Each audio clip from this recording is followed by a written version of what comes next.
All right, let's jump into a world that I think you're going to find both intriguing and disturbing. We're going to be exploring the mind of a serial killer. But this isn't, your typical true crime story. We're traveling back in time to 1950s Iran. We're going to explore the case of Hoshang Amini. He was known as the Felt Hat Killer. We have this document that is packed with details about Amini's life and his crimes. And our mission today is to unpack, all the complexities of this case. We're going to try to understand his motivations and we'll explore the cultural impact of his actions. What I find fascinating is that Amini's story offers a glimpse into the anxieties and the undercurrents of Iranian society during that time. It's not just about the brutality of his crimes, but about what they reveal about the society in which they occurred.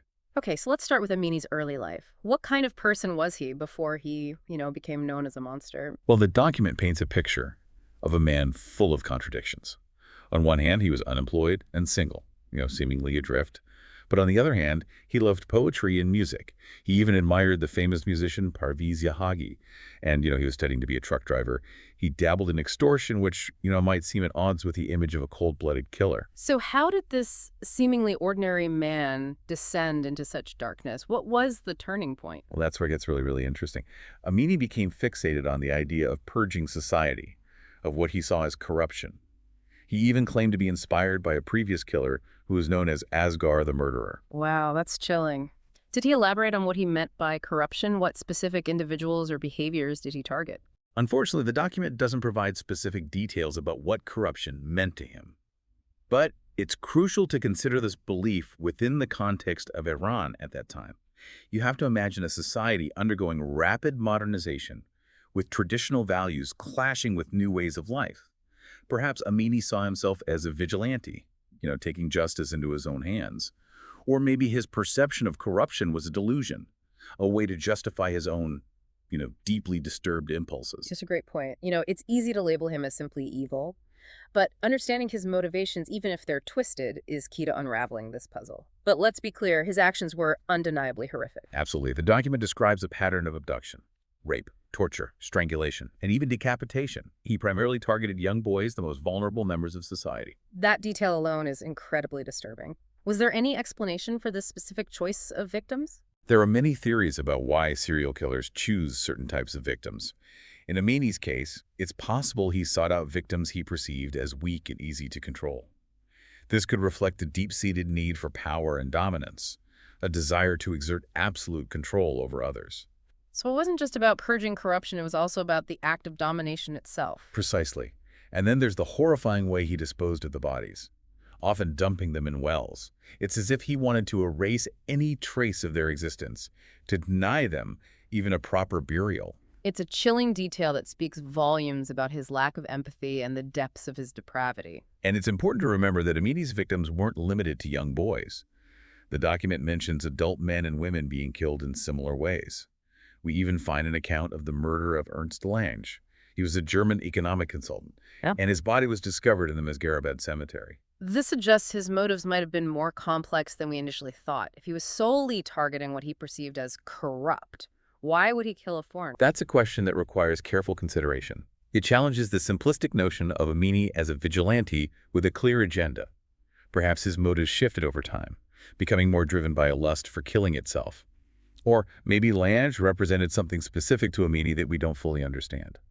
It's also worth noting that Amini sometimes worked with accomplices, which adds another layer of complexity to his story. So we have this seemingly ordinary man who becomes obsessed with purging corruption, brutally killing those he perceived as his targets.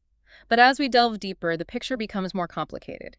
His choice of victims expands, and we see hints of a darker, more primal urge driving his actions. It makes you wonder, was this all premeditated, or did something snap setting him on this horrifying path? That's a question we'll explore further as we delve into his psychological profile and the events leading up to his capture. Okay, before we get there, paint a picture for us. What was the atmosphere like in Veriman as these crimes began to unfold? Imagine a community gripped by fear. Boys are disappearing, some never to be found. Whispers of a child-eating cannibal spread through the town, fueled by the gruesome nature of the murders. A sense of dread and paranoia permeates everyday life. This is where the line between reality and myth starts to blur right. People try to make sense of the senseless, even if it means resorting to folklore or superstition.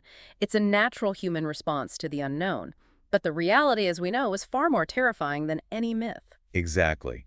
And as Amini's reign of terror continued, his crimes started making national headlines. He wasn't confined to Vermin. He was active in other parts of Iran as well. The fear spread, reaching a fever pitch as more victims were discovered. So how did this nightmare finally come to an end? How was Hoshang Amini, the felt hat killer, brought to justice? That's where the story takes another fascinating turn. There are actually two differing accounts of Amini's arrest, and each one offers a unique perspective on the events that led to his capture. Okay, so we have two different versions of how he was caught. This is where it gets really interesting. Let's unpack these conflicting narratives and see what we can learn from them. Let's start with version 1. Picture this. It's Nowruz, the Iranian New Year, a time of celebration and renewal. But amidst the festivities, police in Veriman, they notice a young vagrant lurking near the well where some of the bodies were found. Okay, I can already sense the tension building here. What happens next? His behavior is suspicious enough to warrant questioning. And when they bring him in, he identifies himself as Hoshang Amini. Wait, so he just casually gives them his real name. Was he completely oblivious to the manhunt going on, or was he playing some kind of twisted game? That's the intriguing part. Initially, he denies any involvement in the murders, but then he makes a strange request. He wants to speak to a reporter. That's an odd move for someone trying to maintain their innocence. What happened when he got his wish? Well, in a shocking turn of events, Amini confesses to the reporter, admitting to killing multiple children and even Ernst Lange. Wow, what a twist. It's like something out of a crime novel. So he basically confesses out of the blue. Was there any specific trigger for this sudden change of heart? The document doesn't offer a clear explanation for his confession. Perhaps he was overwhelmed by guilt, or maybe he saw it as a way to gain notoriety. Whatever the reason, his confession sent shockwaves through the community. I can only imagine the relief, but also the horror people must have felt knowing that the monster who had terrorized their town was finally caught. But you mentioned there was another version of the story. Yes, version 2 presents a more calculated series of events. It begins with the arrest of a man named Hamid for stealing bicycles in Tehran. Okay, so how does a bicycle thief lead the police to a serial killer? Well, Hamid, hoping to lighten his own sentence, strikes a deal with the authorities. He informs them that he knows Amini and claims they were accomplices in some of the crimes. Ah, so he rats out Amini to save his own skin. It's a classic tale of betrayal, even in the criminal underworld. What happens next? Do the police immediately arrest Amini based on Hamid's tip? Not exactly. They go to Amini's house, but he's gone. The search intensifies, and eventually they track him down to his sister's house. I can picture the scene, the police closing and the tension mounting. Where was Amini hiding? They find him hiding in a chest, desperately trying to avoid capture. A chest.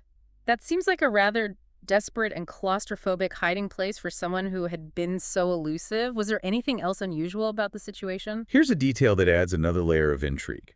He was reportedly disguised in women's clothing. Wow, that's quite a revelation. It suggests a level of cunning and desperation we haven't seen before.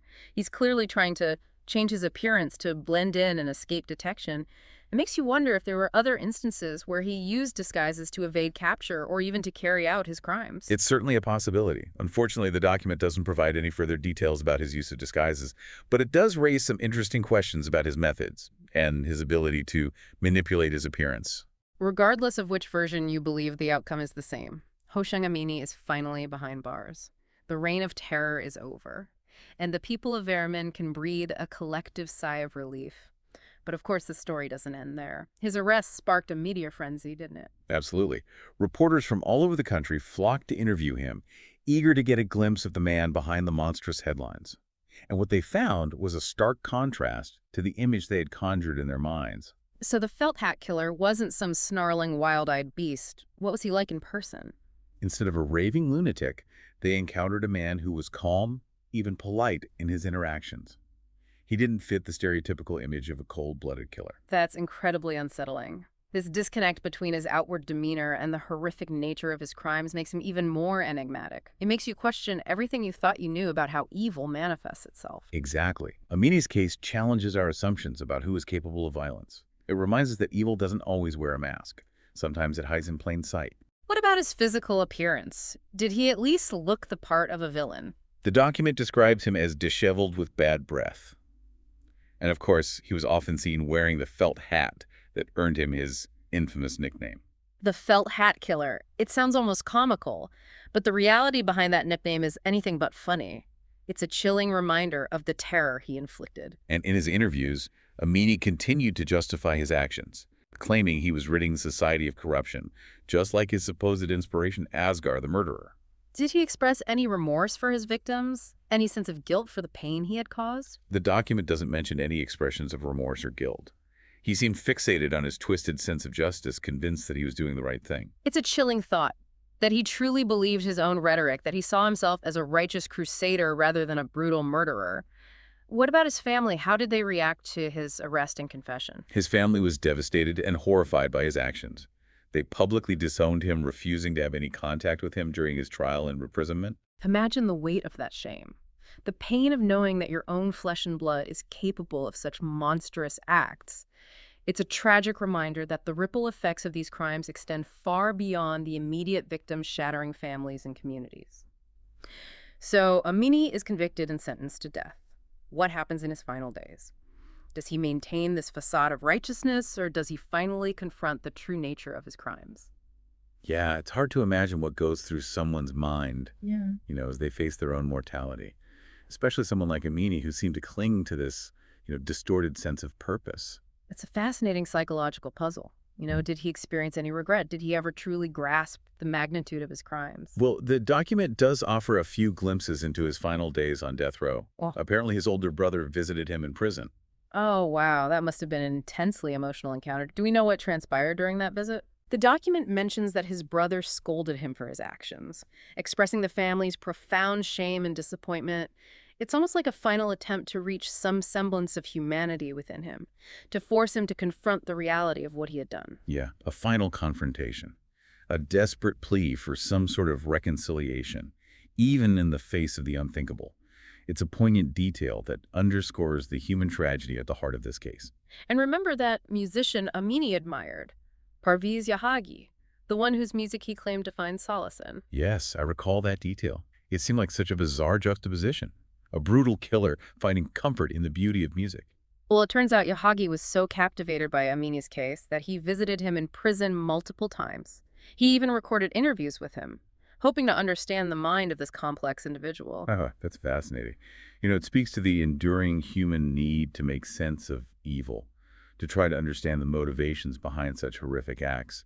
Did Yahagi ever release those recordings? Unfortunately, no. Out of respect for the victims' families, he was never allowed to make them public. I understand that. While there's a natural curiosity surrounding figures like Amini, it's crucial to remember that the stories of his victims and their families should take precedence. Their pain and loss are at the heart of this tragedy, and their voices deserve to be heard above the morbid fascination that often surrounds these cases. Absolutely. So Amini's time on death row comes to an end. He's scheduled to be publicly hanged in Turkana in December 1963, alongside another murderer named Safar Ali Rahimi. The choice of a public execution was significant, wasn't it? It was meant to be a spectacle, a display of justice for the community he had terrorized. Exactly. The document describes huge crowds gathering for the execution, people traveling from Vermin and even Tehran to witness the end of the felt hat killer. Makes you think. You have to wonder what was going through the minds of those spectators. Were they seeking closure, revenge, or was there a morbid curiosity at play, a desire to witness the ultimate punishment? What about Amini? What were his final words? Did he express any remorse, or did he cling to his twisted ideology? Even in his final moments, Amini remained defiant. He addressed the crowd, claiming that killing him wouldn't solve anything. He urged them to focus on finding the root causes of violence, even going so far as to say there were 3,000 people like him in Tehran. Wow, that's chilling. It's almost like a final act of manipulation, a way to sow fear and uncertainty even as he faced his own demise. Or maybe there was a sliver of truth in his words, a recognition that societal issues can contribute to the creation of individuals capable of such darkness. It's a question that continues to haunt us. What creates a monster? Is it purely a matter of individual evil? Or are there larger forces at play, societal factors that can nurture violence and despair? It's a heavy topic, but one worth pondering. After all, if we can identify those factors, perhaps we can intervene earlier, preventing future tragedy. Exactly. Amini's story isn't just about a single killer. It's a reflection of the complexities of human nature, the potential for darkness that exists within us all. So here we are at the end of our deep dive into the life and crimes of Hoshang Amini, the felt hat killer. It's been a journey into the darkest corners of the human psyche, filled with chilling details and unsettling contradictions. What resonates with you the most from this exploration? What stands out as particularly significant? Honestly, it's the jarring contrast between Amini's professed love for art, for poetry and music, and the sheer brutality of his actions. It's a stark reminder that evil doesn't always wear a monstrous face. Sometimes it hides behind a veneer of normalcy, even refinement. You know that's a crucial takeaway. Amini's case challenges our assumptions about who is capable of violence. It forces us to confront the uncomfortable reality that darkness can reside in anyone, regardless of their background, their interests, or even their appreciation for beauty. And then there's the question of motivation. Amini claimed he was on a mission to rid the world of corruption. But can we ever truly understand what drives someone to commit such horrific acts? Was it a genuine, albeit twisted sense of justice? Or was it something far more sinister? A deep-seated rage and sadism masquerading as righteousness? It's a question that has plagued criminologists and psychologists for centuries. There are theories about the development of serial killers, about the societal influences on criminal behavior, about the psychology of violence, but ultimately each case is unique, a puzzle with pieces that may never fully fit together. And that chilling statement he made before his execution. There are 3,000 people like me in Tehran. Whether it was true or just a desperate attempt to sow fear, it leaves a lingering sense of unease. It makes you wonder if there are others out there hiding in plain sight, harboring similar darkness within. It's a sobering thought, and it underscores the importance of vigilance, not just in identifying potential threats, but also in addressing the underlying societal issues that can contribute to violence and despair. So what can we take away from this deep dive? For me, it's a reminder that the world isn't neatly divided into good and evil. There's a spectrum of human behavior, and sometimes the lines get blurred. We need to be willing to confront the darkness to understand its complexities if we truly want to prevent future tragedies. I couldn't agree more.